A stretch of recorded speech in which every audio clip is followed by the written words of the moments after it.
Type के questions आजकल काफ़ी आते हैं, तो इसको हम ट्राई करते हैं। देखिए, यहाँ सबसे पहले तो एक अच्छी बात यह है कि इसके फैक्टर इजीली हो रहे हैं। जैसे 10, तो 5 टू जा 10 फैक्टर हो जाएंगे बेटा।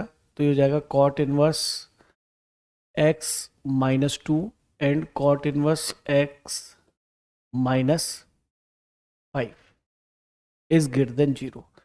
तो कॉट इनवर्स एक्स को अगर हम देखें तो ये वैल्यू कहाँ से कहाँ तक जाएगी बेटा? Critical point cot inverse x के रेस्पेक्ट में एक तो 5 आएगा और एक 2 आएगा, यानी इसके रूट्स जो आएंगे।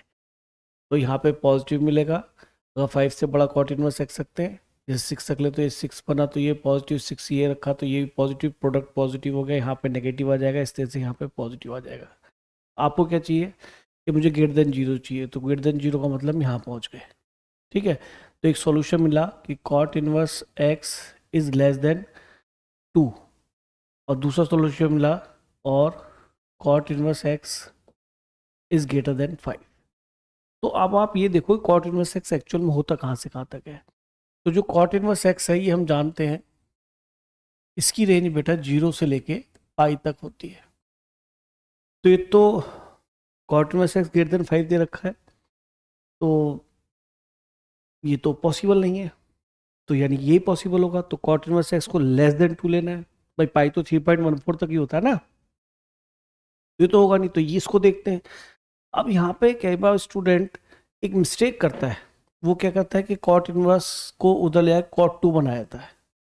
तो इस तरीके से वो आंसर देखता है, तो वो गलत है। अब उसमें गलती कहाँ है वो बताता हूँ, सुनो।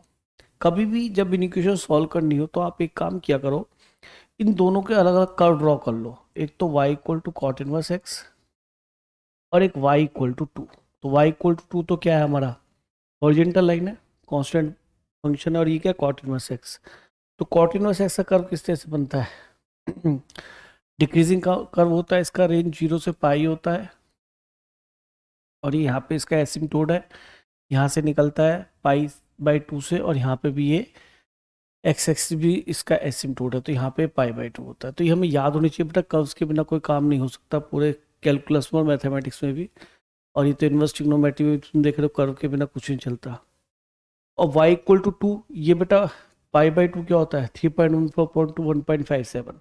तो यहाँ पे y इक्वल टू 2 कहीं आएगा, क्योंकि ये 2 ले लेते हैं यहाँ पे, ये y इक्वल टू 2, क्योंकि ये 3.14 है ना।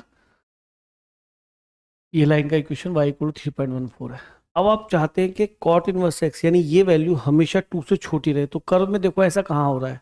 2 तो यहाँ तक है y इक्वल टू, और वो 2 से छोटा रहे। कौन? Cot inverse x. Cot inverse x का कर्व ये, तो छोटा कहाँ पर है बेटा? यहाँ पर है वो,